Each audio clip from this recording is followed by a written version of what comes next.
The 40-year US-led global war on drugs is a failure. A controversial report says billions of dollars have been wasted and calls for fundamental reforms of drug control policies. While the White House rejects the findings, how essential is the need for frank dialogue on the issue? Can the calls for legalizing or decriminalizing drugs help deal with the problem or make it worse? This is Inside Story.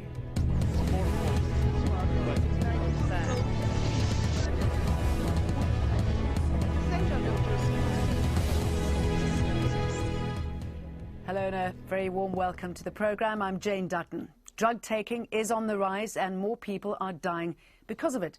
A report by the Global Commission on Drug Policy has concluded that the global war on drugs has failed. The Commission, which includes a group of politicians and former world leaders, has said that the current anti-drug policy has been fueling organised crime, costing taxpayers millions of dollars and causing thousands of deaths. The authors of the report have called for the legalizing of some drugs and an end to the criminalization of drug users.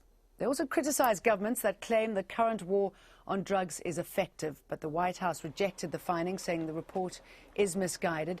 The US government has spent over $2.5 trillion fighting the war on drugs over the past 40 years.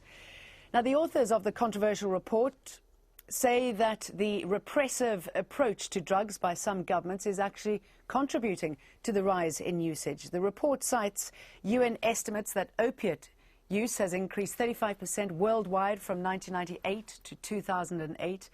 Cocaine use has gone up by 27% and cannabis up by more than 8%. The report calls for the legalization of some drugs and the adoption of strategies focused on healthcare and human rights. The report also came up with several recommendations on how to make the global war on drugs succeed. These are end the criminalization, marginalization and stigmatization of people who use drugs but who do no harm to others. Challenge rather than reinforce common misconceptions about drug markets, drug use and drug dependence. Encourage governments to experiment with models of legal regulation of drugs to undermine the power of organized crime and safeguard the health and security of their citizens.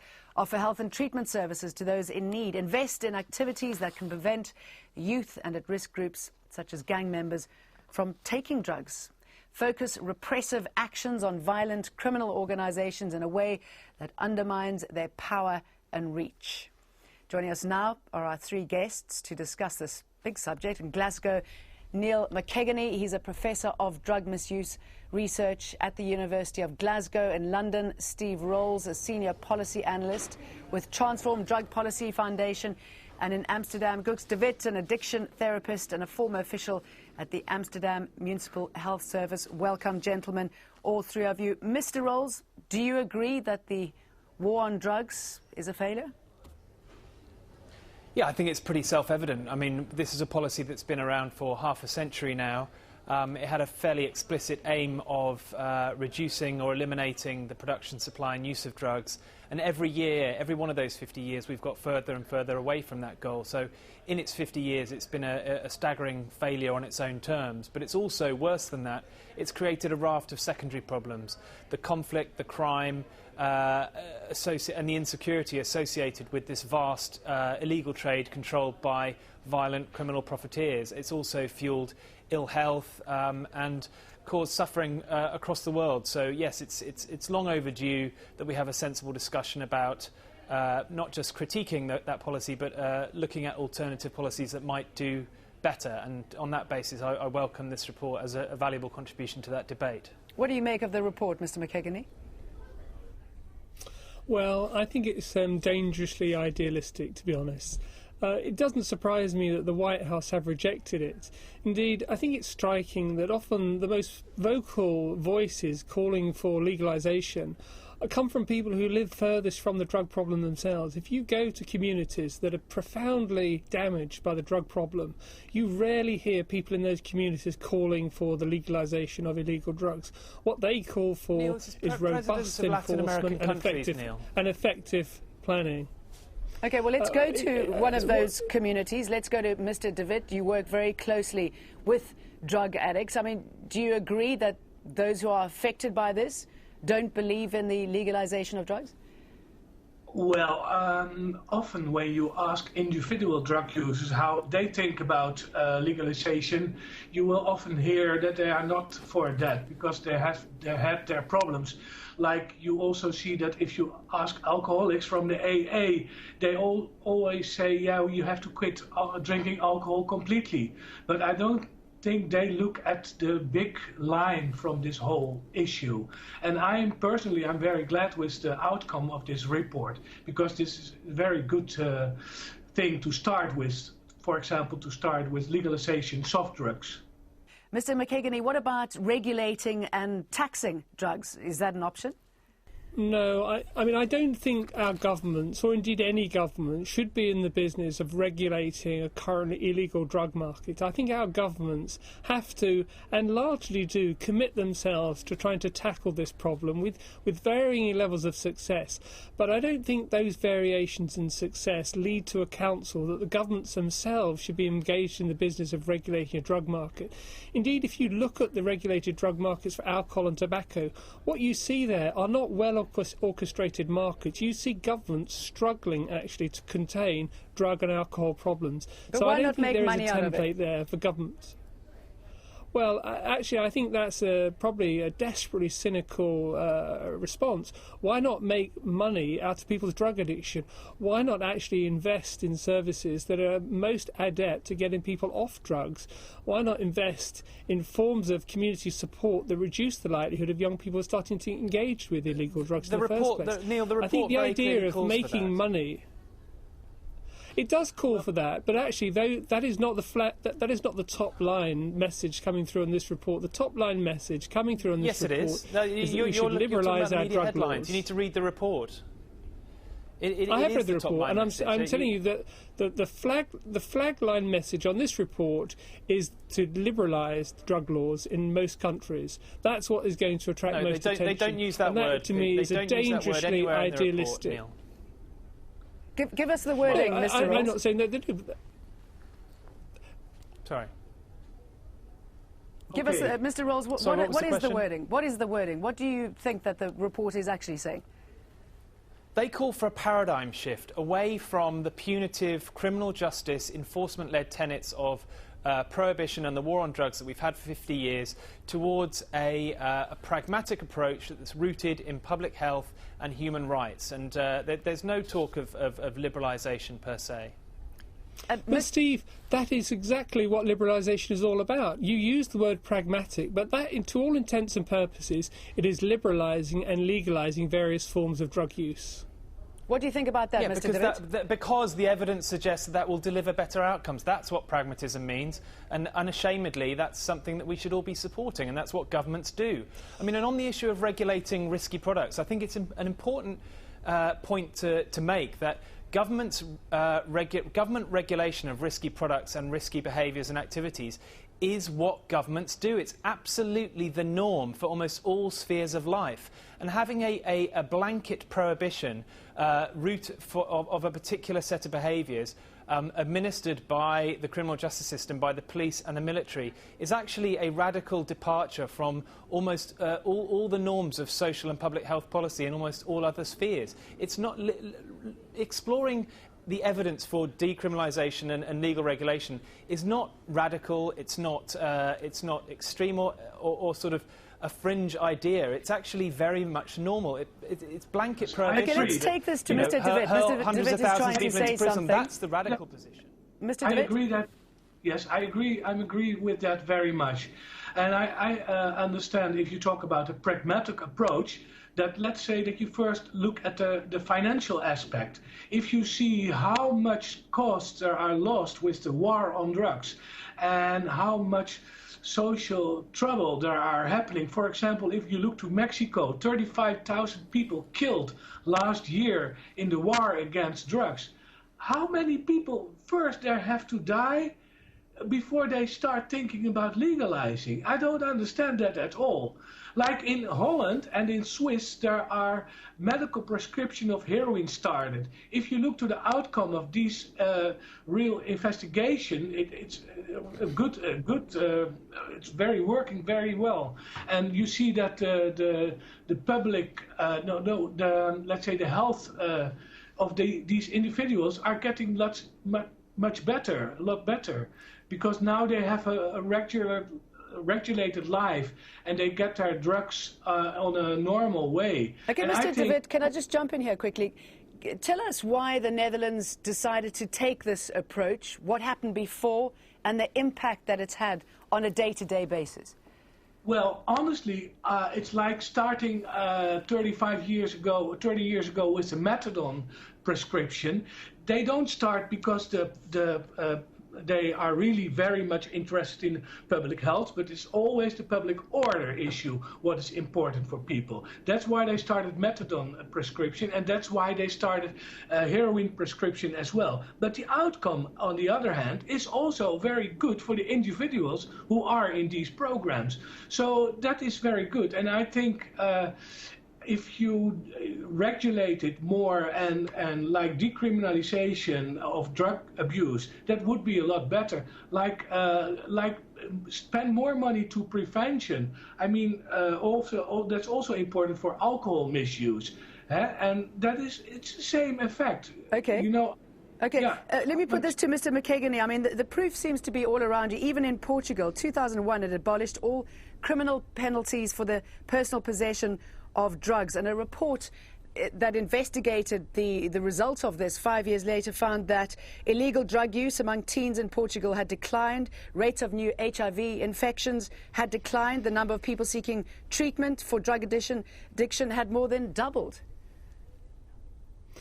Well, you say that the evidence in support of liberalisation is all around me. In fact, that's quite the reverse. The only evidence that's generally cited is Portugal, and less so now the Netherlands, which is actually toughening its stance in relation to cannabis and other illegal drugs. But the Portuguese evidence that is often cited in favour of liberalisation is actually very scant, and it is a matter of considerable dispute amongst experts as to whether it does indeed clearly show the benefits of the Portuguese drug policy. But the vast majority of countries across the globe do not replicate the policy in Portugal. They do not go for liberalisation or decriminalisation. Isn't it because they're frightened of the relative unknown? Is it because they feel that if they don't acknowledge this problem, it doesn't really exist? Well, I think they are frightened, and well, they should be, because the low level of drug use which we see in some countries, I mean, the situation in relation to heroin, for example, in most countries is rarely above 1.5% of the adult population. Now, I think many countries' governments are very worried that that figure could go up dramatically, well above 1.5%. It remains at that low level in the face of criminal penalties that are presently in place in the vast majority of countries. Now, if countries start to weaken those penalties, the very real worry is that you start to see not 1.5% of the adult population addicted to heroin, but that's starting to creep up. Now, in the UK, for example, if we had 3 or 4% of the adult population addicted to heroin, we would have something of the order of 1 million drug addicts. Now, nobody knows what 1 million drug addicts in our society would look like, and I think many politicians are fearful about what their society would look like if there was only even a small increase in the scale of heroin use. Well, possibly the Netherlands doesn't have to look at that. I'm seeing Mr. de Wit shaking his head there while you were talking. Yeah, I always think that politicians... Go ahead, Mr. de Wit. Okay, politicians need enemies, and drug addicts are very good enemies to fear the public in common, you know, and that's why it is that strange. I mean, if you go to every political party everywhere, they are drinking a lot. But smoking a joint is inhibited. It's very strange.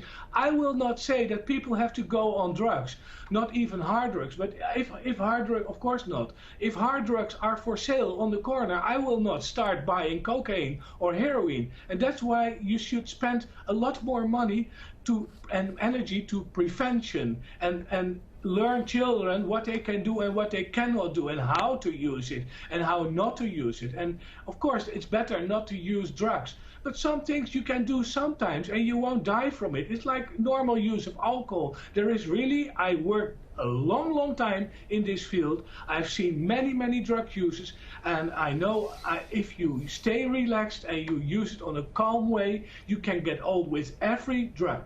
Okay, Mr. Rolls, whether you decriminalise it, whether you regulate it, whether you try to make money off it, is this not, though, at the end of the day, just sending out a message, though, that taking drugs is acceptable? Absolutely not. If you want to send out messages that taking drugs is unacceptable, which is a perfectly reasonable thing for governments to do, you invest in public health education. You educate young people. You go into schools and churches and youth groups, and you educate parents and so on. What you don't do is mass criminalisation of millions of people across the globe. We've done that for 50 years. It's clearly not working. It's incredibly expensive. We spend maybe around $100 billion a year or more on the war on drugs. And that money, which is creating negative impacts and not delivering what it was supposed to, would be much better redirected into precisely the kind of public health initiatives like prevention and treatment and harm reduction and so on, that I think you know, there is a very good evidence base that those things can deliver. So this isn't about sending out messages. You don't use criminal law to send out public health messages. You use public health education for that. If we were using criminal law to send out public health messages, we would be, you know, imprisoning people who ate beef burgers or pork so where do you scratchings, or we draw would the be line as criminalising far people for as having unsafe sex. We don't do that. We encourage them not. People using or selling drugs. Sorry. I mean, is it fair to punish the seller but not the user? Surely, without the user, you wouldn't have a seller. That's not fair, I think. Well, I mean, I think it's fine to publish punish unregulated sales, and we do that with alcohol and tobacco. You can't sell alcohol and tobacco on street corners. But if you had a regulated market, that would obviously be less of an issue. Exactly, exactly. It's like that alcohol owners of alcohol factories don't kill each other either. You know what I mean? Wine farmers don't kill each other like dealers do, and so that's why decriminalization would be a lot better.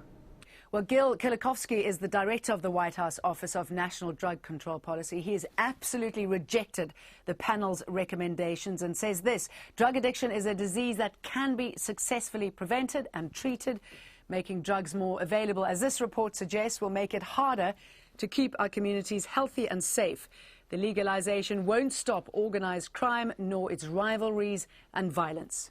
Mr. McKeganey, that you'd probably agree with all of that.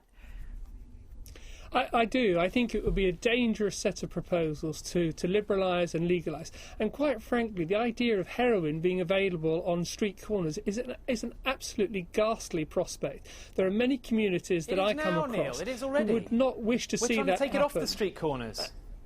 But I certainly don't think the government should be encouraging that and taking on responsibility for the sale of heroin. But isn't it a ghastly prospect what's happening at the moment, the amount of people who are being killed in this drug war, the amount of money that's been spent on a war that's failing? Well, there is a drug war, but I think we should be in no doubt that the answer to that drug war is to concede victory to the drug gangs. Do we really honestly want to see the leaders of some of the most murderous gangs on the planet be drawn into government? I mean, they are not. No, of course not. If drugs were legalised, by legalising they are and not regulating, going. you put them out of business, Neil. This is an anti-mafia strategy. It's not. I would like to see this one single piece of evidence that some of the most clever, resourceful, influential drug gangs have been put out of business in any country that has tried to do that.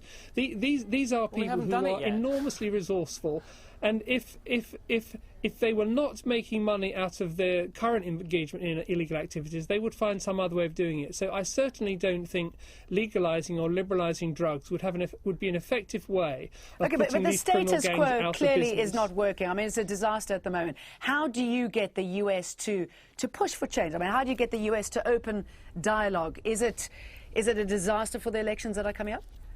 I think politicians are often very fearful about the drugs issue. They do not want to be seen to be not have an answer to the drug problem, and they're often very reticent about engaging in public debate. And I certainly share Steve Roll's view on that. I think politicians should be much more explicit in engaging in public discussion about the drugs issue. But I think the fear that sits behind politicians' reluctance is the worry that this drug problem could, as big as it is presently, it could get substantially bigger than it is if we open up the policies of liberalisation that are favoured in this sort of report. Well, tell you what politicians have been saying. A coalition of celebrities, politicians and former police chiefs in an open letter urged British Prime Minister David Cameron to decriminalise possession of all drugs. The campaign is backed by Dame Judi Dench, Sting, the singer, Julie Christie, Sir Richard Branson and former Home Office Minister Bob Ainsworth, among others. The group calls for a swift and transparent review of the effectiveness of current drug policy, saying those laws have failed. Sir Richard Branson, co-founder of a group of global leaders called the Elders, said the war on drugs has failed to cut drug usage. Instead, it has filled our jails, cost millions of pounds of taxpayers' money, fueled organised crime and caused thousands of deaths. Mr. David. Yeah, well, in the past I have met the former drug czar, Mr. Barry McCaffrey. He was from Clinton, the most important worker who was responsible for the public health issue and etc. around drugs problems. And before he visited Holland, he was very against it in the press, you know, in the papers you read, he's against methadone, he's against this. But after visiting us, he was much more positive and much more progressive. So it takes time, but for people like me, people like me who are that long in that issue, sometimes you lose patience, of course. If you see that this report looks back after 50 years, how many years we still need to get more progressive people like Mr. Branson, etc., who wrote this open letter? That would be a lot better. Mr. Rawls, do you think there's a position for people like Mr. Branson and his coalition to step in where governments are not? Well, I mean, I think it's important to point out that one of the commissioners for the Global Commission is actually the Prime Minister of Greece. He's sitting, and most of that commission is not people from finance. It's actually former heads of state, it's the former General Secretary of the UN, and it's leading figures from the UN human rights agencies, amongst others. So, you know, there is clearly a problem for sitting politicians to talk about some of these issues, but I hope if this report does nothing else, it makes it easier for sitting politicians to do this. And I hope that politicians can stop trying to score points off each other or criticising anyone who calls for more progressive change and calling them weak and capitulating to the drug gangs or surrendering in the war or other such nonsense. And they can actually unite behind the critique of the war on drugs and a common cause, which is to explore the alternatives, at the very least just explore them and debate them rationally in a sort of measured, evidence-based way, and look at whether some of these alternative approaches can do better than the appalling failure of the last 40 or 50 years. Ms. McKegney, that sounds all rather realistic, doesn't it? I mean, and at the end of the day, isn't it down to the individuals to decide? Yeah, I'm certainly not against a wider-ranging public and political debate on the drugs issue, but I have to say, I do not know the extent of Richard Branson's knowledge of the drugs issue, or Dame Judi Dench, or Sting. These are people who are known for their celebrity. Whether they are expert in the matter of illegal drug use, I don't know, and I've yet to see the clear evidence of that. Them, and I Neil. think what we about, should what be about very wary. The heads of state? I think we should be. Aren't you just happy that this issue has been raised, that people are actually saying we need to look at this issue and deal with it differently? Isn't that the most important thing? I think we should be very cautious in following the counsel of people who are celebrities, but whose expertise in this area we do not know. But I am not against a wider public and political debate on this issue. I think we should have it, and in that respect, I think the report is to be welcomed. But I think it's dangerously idealistic in the proposals that it's making. I think we should not be seeking to liberalise our drug laws, and I think the real risk, if that were to happen, is that one would see a further massive expansion in the scale of our drug problems, and then we would face the real difficult task for our treatment agencies, how to reduce the level of addiction which might rapidly develop. Well, clearly a controversial subject, a controversial report. Those final words there coming from Neil McKegney. Also talking to us from Amsterdam, Gux de Wit, and from London, Steve Rolls. Thank you very much, gentlemen. And thank you, of course, for joining us on this edition of Inside Story. We welcome your comments and suggestions. Please email them to us at insidestory@aljazeera.net. Goodbye for now.